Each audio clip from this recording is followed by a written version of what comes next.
The first thing I do in the morning is drink 1 liter, or half a liter, well, I should say a pint of water. And I take my medicine, I do my prayers, and then I make up my bed. I was taught as a little girl to always, not sometime, I don't care what time you get up in the morning, 4 o'clock, 3 o'clock, make up your bed. The first thing you do in the morning, seek ye first the kingdom of God and his righteousness, and all these other things will be added unto you. So my prayers and my devotion is very important and very meaningful to me. My prayer is every day, Lord, I lay all my plans at your feet to be carried out or denied. So whatever goes on during the day, if it's not according to my plan, but the Lord changes it, I accept it. Praying and asking the Lord to guide my footsteps in the way he guides them, I accept it. And even though sometimes the steps are difficult, but I accept them because I feel like it's a preparation for eternal life. You don't climb a mountain. You don't climb a mountain just because it's smooth. If it was smooth, you could never get to the top. You have to have the ridges, you have to have the layers of complexity so that, hey, you can make it to the top. You can't allow Satan to invade your territory to the extent that he takes over. You have to say, get behind me, Satan. If the Lord is allowing this, he's allowing it for a reason. So I accept the reason. If I knew the end from the beginning, I wouldn't want it any other way.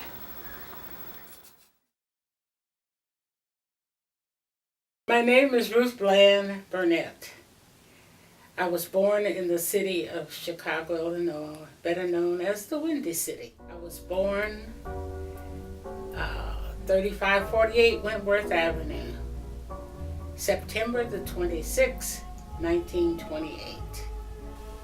Even though I was born during the Depression, I had probably no knowledge of the Depression because I was the 6th child, and by that time my parents, especially my father, had developed a career of being a salesman. My father sold cold in the winter and ice in the summer. My mother's name was Victoria Curry. She was born in Tillitobi, Mississippi. Her parents owned a grocery store. And as far as you could see, land to the east, to the west, to the north, to south. Now, how my grandparents became affluent, I don't know, except at 11 years old, my parents sent us to Mississippi to spend the summer with our grandparents. While there, my grandparents said if the war started, we would have to stay. In the meantime, my father came about school time, September, right before Labor Day. So my father came the last of August and took us home. Well, the war started and December 7, 1941. Yesterday, December 7th, 1941, a date which will live in infamy. the United States of America was suddenly and deliberately attacked by naval and air forces of the Empire of Japan.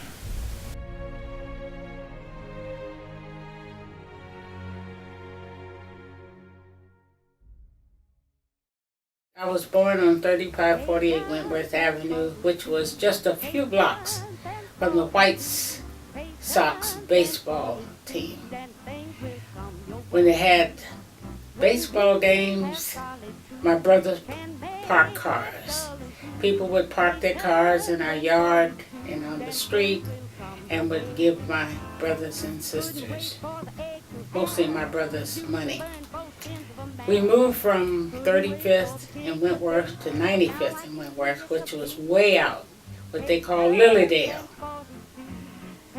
And most of our friends said we were plumb Nelly, plumb out of the city and nearly out of the state, because we lived so far from our friends. But in 1943, my parents moved to Cassopolis, Michigan, on a farm of 80 acres. My choice of going to college at Oakwood was a carryover of high school, because our senior years, most seniors get a chance to go visit. And we visited Oakwood. We were 6 in our class. And we came down and spent the weekend at Oakwood, and we met other girls and boys that were from other states that were here for that weekend. And so it was a determining factor that you go back to Oakwood because you met some wonderful people. I have still been in touch with my college sweetheart that I met 69 years ago. Benito Hodge was my first of all, he was my campus brother. And when he broke up with his girlfriend, I was the consoling factor in his life because he was so brokenhearted. And in taking these 2 classes with him, Fundamental Music and Daniel and the Revelation, we got to be really, really good friends. And knowing that he was coming out of this sorrowful mood of losing his girlfriend, one day he said to me, he said, you know, I think I found somebody. And I said, oh, really? And so in the next couple of classes, he said to me, I'll tell you who it is. So I said, okay. And after that, he said it was me. Well, I had formed a very good friendship with him. And I wanted to say to most people, be a friend first and then become lovers later. I lived in Irvin Hall. That was the girls' dorm. I had 4 roommates. The end of the hall that I lived in, we call California room, Chicago room, Ohio room, and then the mixed room.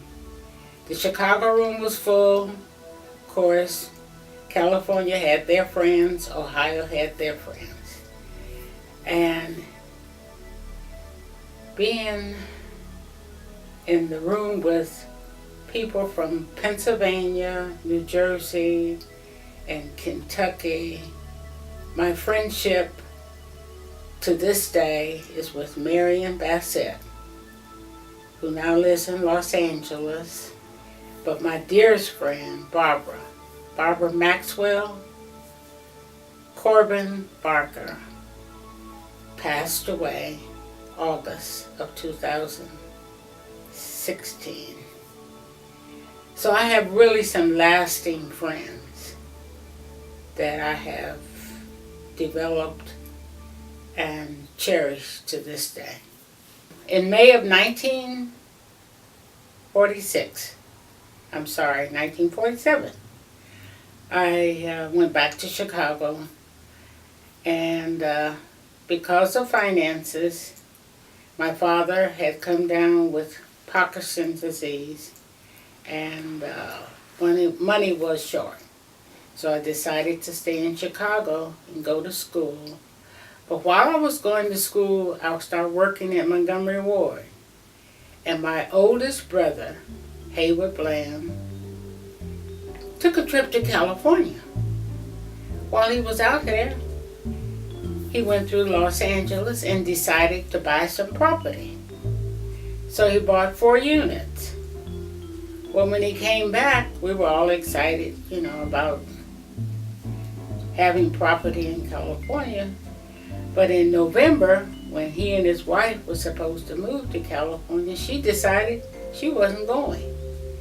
So he called me up the day before Thanksgiving and said, "Would you like to go to California?" Well, California had always been a dream, but never a reality.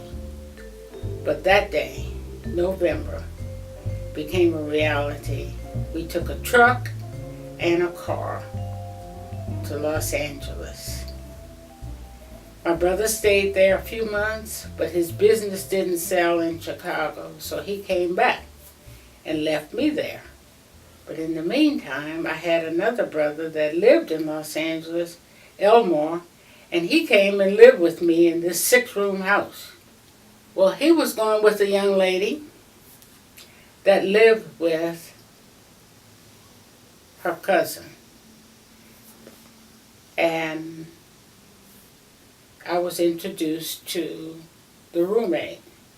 And we went to concerts, we went to plays, and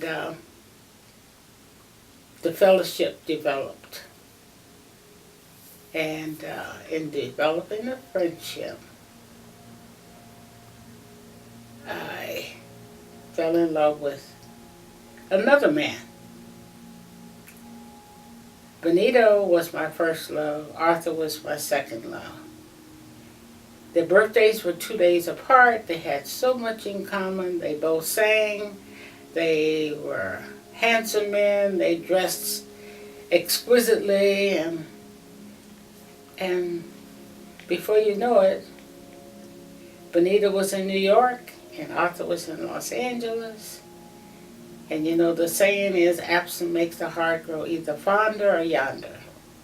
And so in August 1, 1948, Arthur and I married.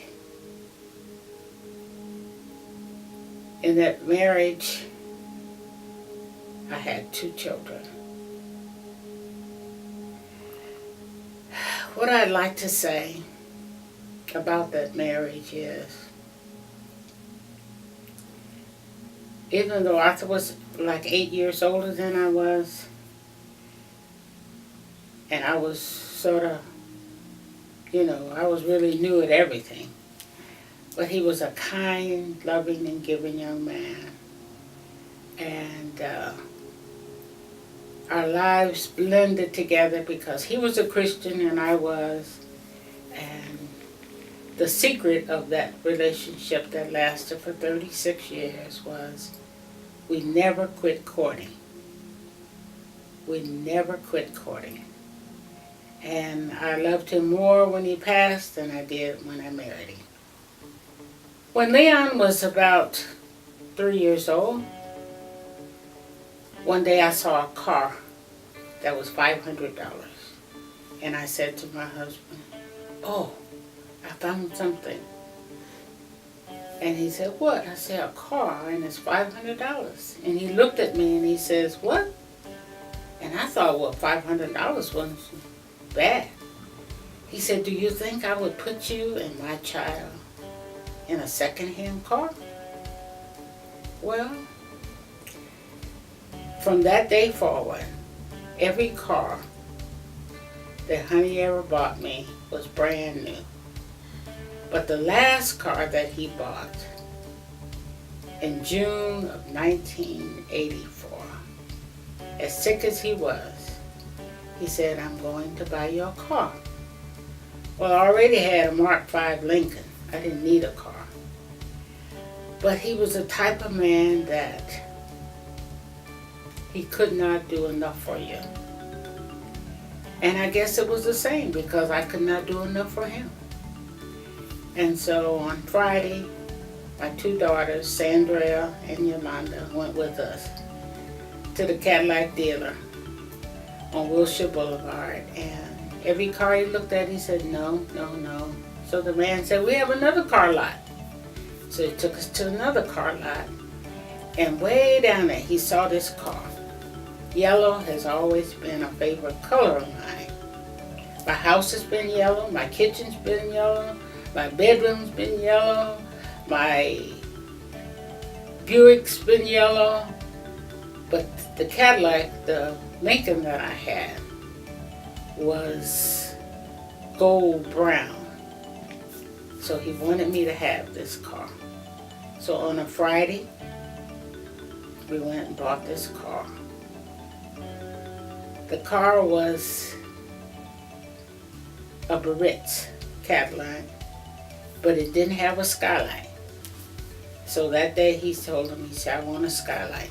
So he took it and they put the skylight in and we picked it up on Monday. And I kept that car for 11 years.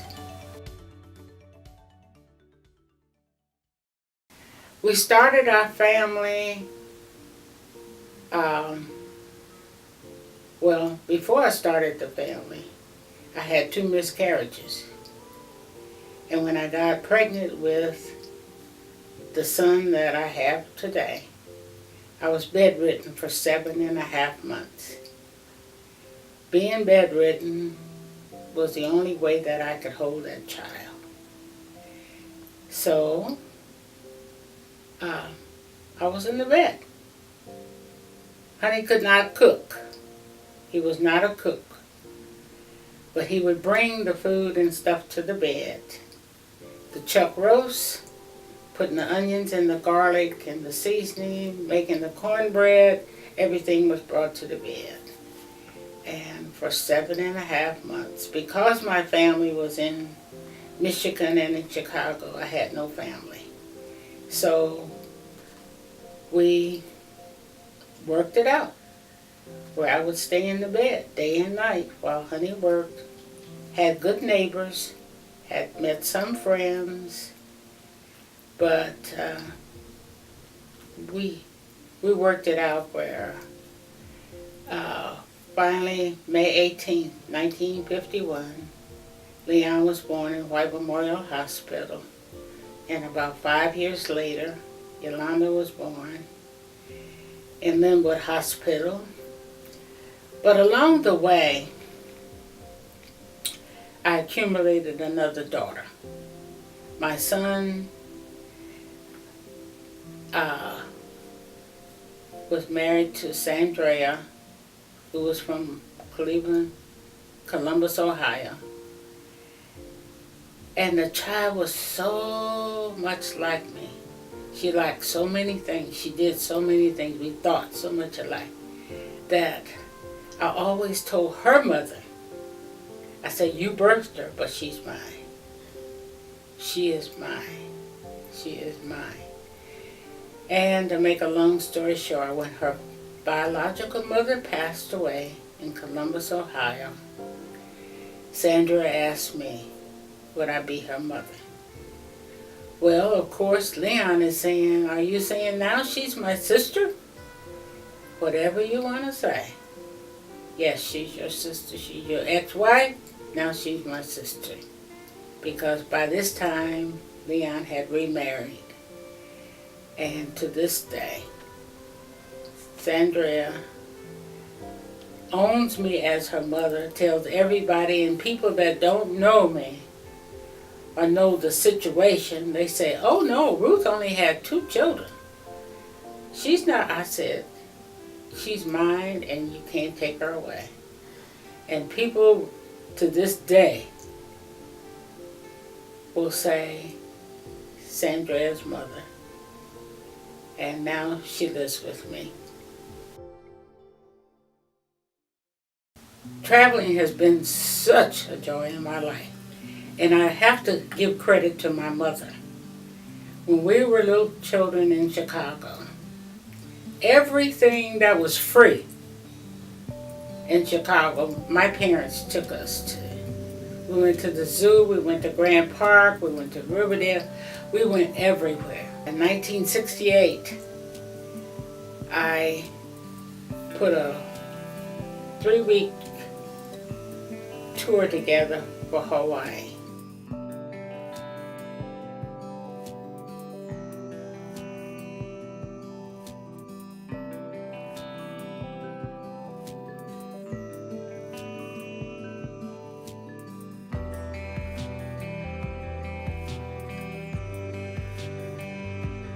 So actually my travels have taken me around the world, and about out of the 50 states, I've been to about 30 of them. My departure from Los Angeles to Huntsville is a very interesting, because I never thought, it never entered into my psychic that I would leave Los Angeles. But one Friday night, I had to crawl to the bathroom. It was Labor Day weekend. That Sabbath, I got up and I went to church. But coming home from church, or at home, my son Leon called, and of course the conversation was, "How are you?" And I said, I don't remember just what I said, but whatever I said, he said, "No, you're not okay." And I said, "Yeah, I am. I went to church." He said, "But something's wrong." And I said, finally I said, I had to crawl to the bathroom. And he said, "You have to move." "Move where?" He said, "Huntsville." I said, "Alabama?"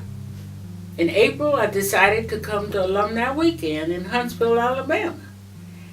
So I prayed about it. I said, "Now, Lord, if you want me to move to Alabama, Huntsville, find me a house that I really like." So in the meantime, I went back to Los Angeles. And I came back down here for a family reunion, and I bought some property. I bought some land because I'm going to have this house built. I could not buy that house because the people were waiting to move in it. But he said, "I'll build you one." So 4 lots down, I found this lot and built the house. Having lost my husband in 1984, I cried for 2.5 years. But during that process, I did a lot of reading and I did a lot of praying. And when I saw the results of how the Lord strengthened me during the day, because many times I could hardly get the key in the door because I was full. And my employees would say to the customers, "Oh, she's fine." And I would say, if they only knew. But I would be strong at work. But I had so much to be thankful for that when I finished crying, you can't cry forever. So when you finish crying, then you got a chance to reflect on.